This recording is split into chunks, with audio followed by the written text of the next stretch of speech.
Well, the US President Donald Trump has said that Turkey's S-400 deal has put Washington in a quote-unquote complicated situation. Trump has said that his administration is trying to figure out how to deal with the S-400 deal and that possible sanctions are being discussed. Trump blamed the former US President Barack Obama for complicating the situation. Trump sympathized with his Turkish counterpart Tayyip Erdogan for the S-400 deal, as the Obama administration had placed conditions on Turkey's purchase of the Patriot missiles from the US. We're looking at different solutions. It's a problem. There's no question about it. We're looking at different solutions. But he was prohibited from buying until he said he bought something else. And then as soon as he buys something else, everybody says, okay, you can buy. You can't do business that way.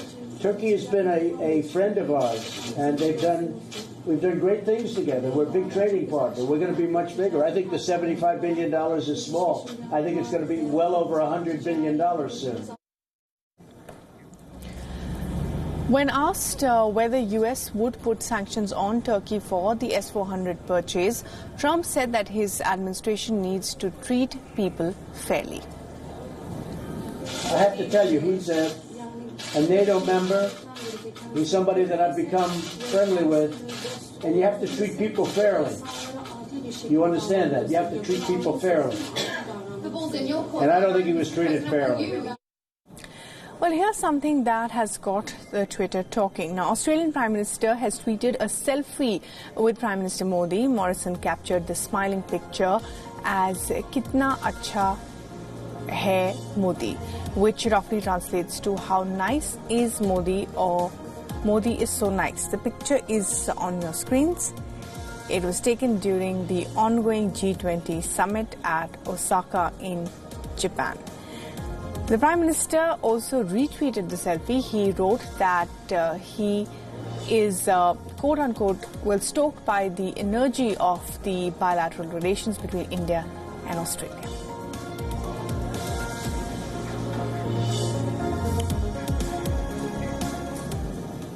And our principal diplomatic correspondent, Siddhant Sibal, gets us more from G20. The 14th G20 summit in Osaka is over, and India played a proactive, positive and forward-looking role. The Indian Prime Minister raised a number of issues which concern the global community, from climate change to the issue of economic offenders.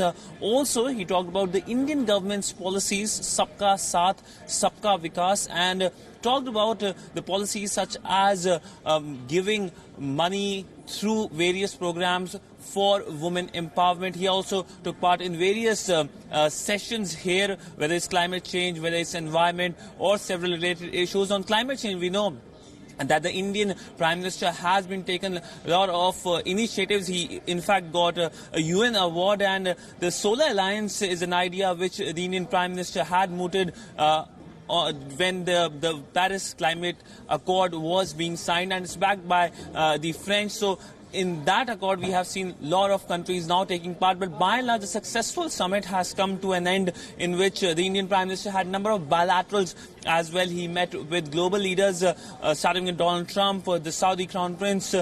Today, he met the Indonesian President, the Brazilian leaders, and Turkey's Erdogan. With Erdogan, there was, of course, during the meeting, discussion on S-400 deal of Turkey. The Turkish leader explained his country's stance on that deal, because remember, the Americans are threatening Erdogan with sanctions if he goes ahead with that deal. With the US President Donald Trump, we saw yesterday how both the leaders had personal chemistry, and on trade both agreed that they should talk more, and soon both the Indians and the Americans will be sending their commerce ministers for talks. The dates are still to be decided, but by and large, other than this, the big focus was also on the big bilateral between the Chinese President Xi Jinping and the President of the United States, Donald Trump, on trade issues. Both have agreed to talk to resolve this contentious issue.